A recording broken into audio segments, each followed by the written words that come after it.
Hey guys, welcome back to my channel. तो आज की वीडियो में पढ़ने वाले हैं क्लास 9th का chapter number 4 that is linear equation in two variables from NCERT and this is the introduction video. तो हम सभी को यहाँ क्लियर करने वाले हैं आज की वीडियो में, ठीक है।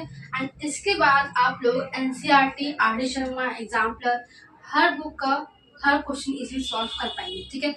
This is the most easiest chapter of class 9, ठीक है। आप इजी समझ सकते हैं, ठीक है। तो बिफोर स्टार्टिंग द चैप्टर हम लोग कुछ टर्म्स को पढ़ लेते हैं, ठीक है। लाइक हमने चैप्टर नंबर 2 पॉलिनोमियल जो कवर किया था उसमें भी ये बेसिक टर्म्स पढ़ी थी, तो आई होप आपको याद हो, नहीं तो फिर अगेन रिवाइज कर लेते हैं, ठीक है।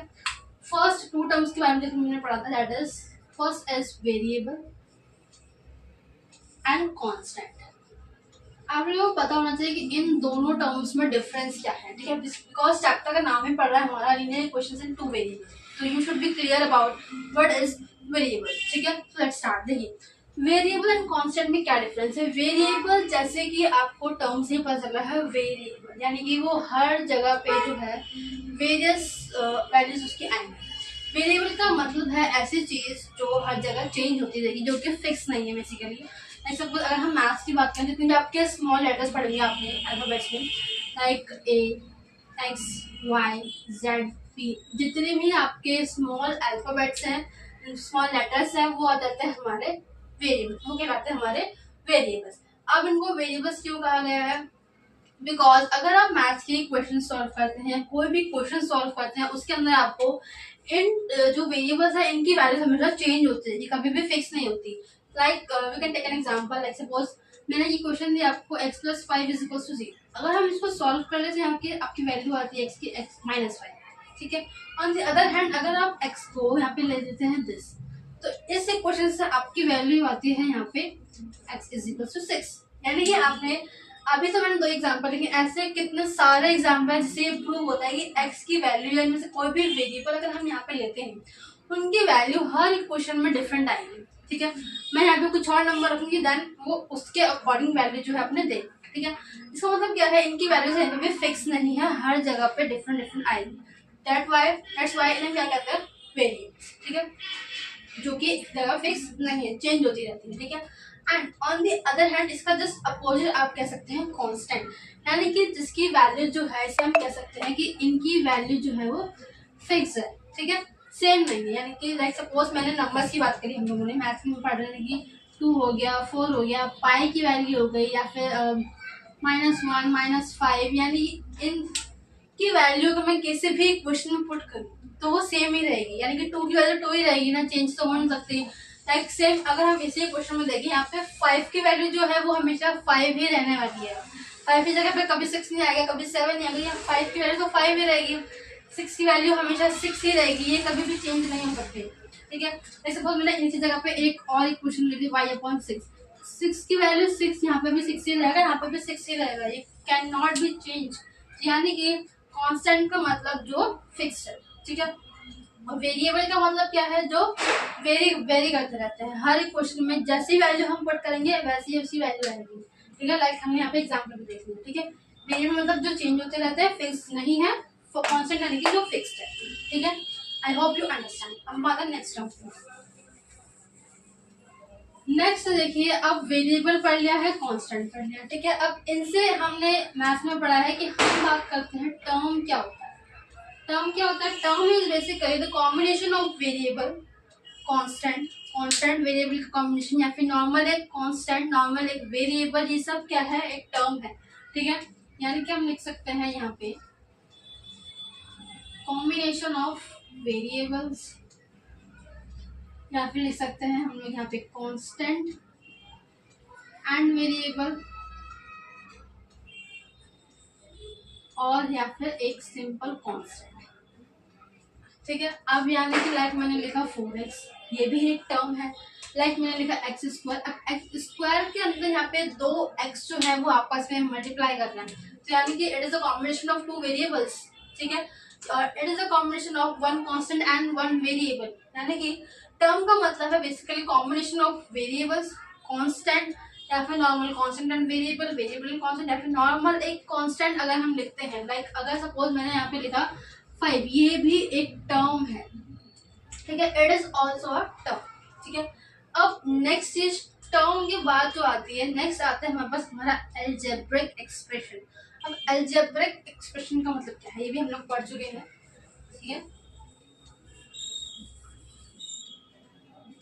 नेक्स्ट इज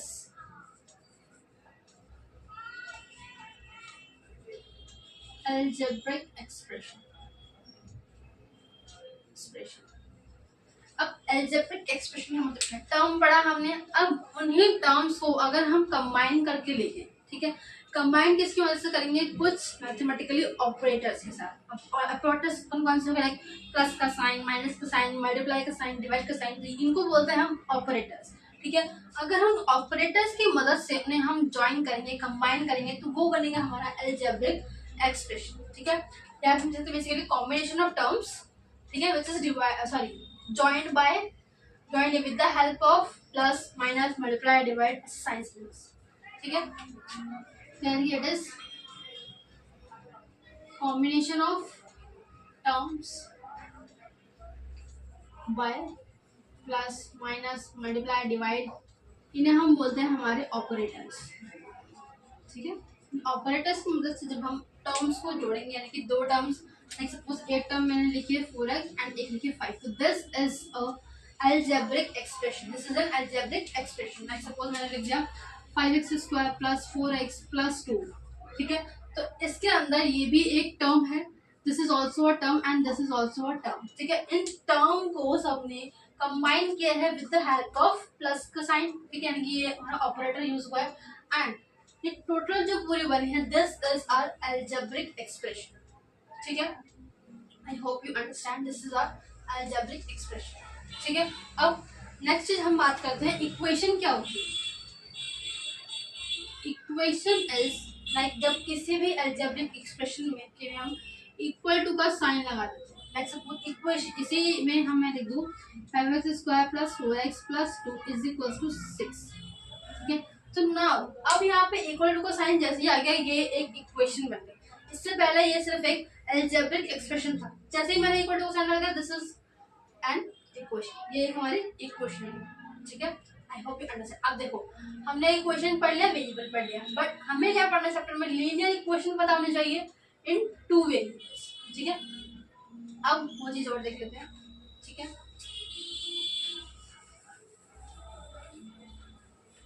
अब यहाँ पे देखिए लीनियर इक्वेशन क्या होता है। लाइक आपने पॉलिनोमियल अगर पढ़ा हो चैप्टर, उसमें हमने 3 चीजें पढ़ी थी। First is linear polynomial, quadratic polynomial, cubic polynomial, ठीक है।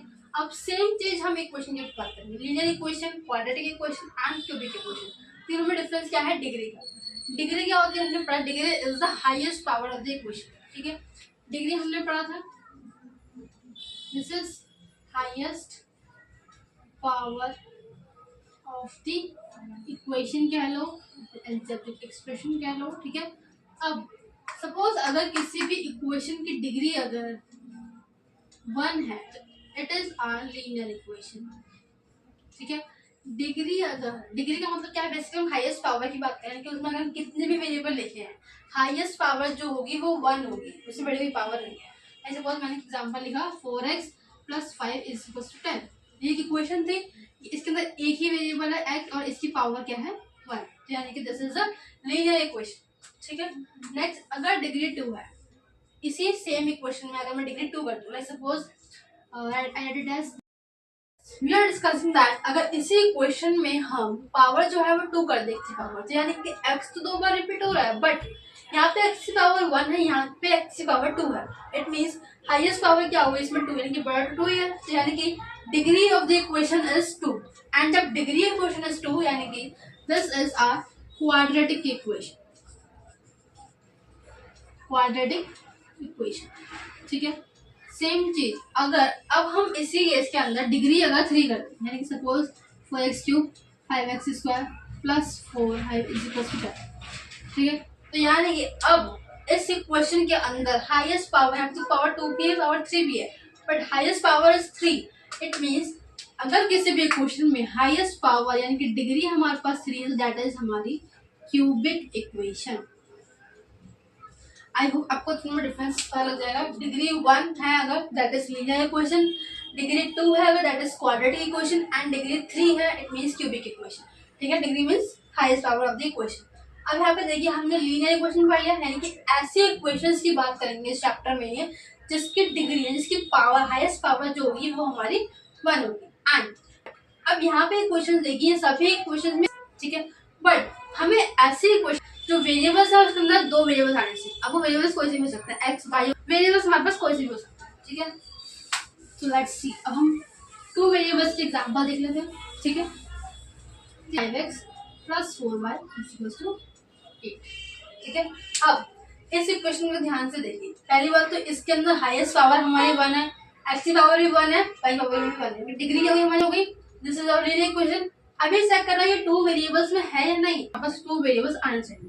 2 वेरिएबल्स कोई से भी हो सकते हैं, ठीक है। लाइक सपोज यहाँ पे हमारे पास आ रहा है हमारे पास 5x 4y, यानी कि x, this is the linear equation in 2 variables, जिसके बारे में हमें इस चैप्टर में पढ़ना है, ठीक है। बेसिकली हमें ऐसे इक्वेशंस के बारे में पढ़ना है जो बस आ रहे हो उस इक्वेशन के अंदर, ठीक है। अब नेक्स्ट हम बात कर लेते हैं, ठीक है। हमने पॉलिनोमियल्स में भी पढ़ा था सेम चीज यहाँ पे। स्टैंडर्ड फॉर्म क्या होता है, स्टैंडर्ड फॉर्म ऑफ इक्वेशन,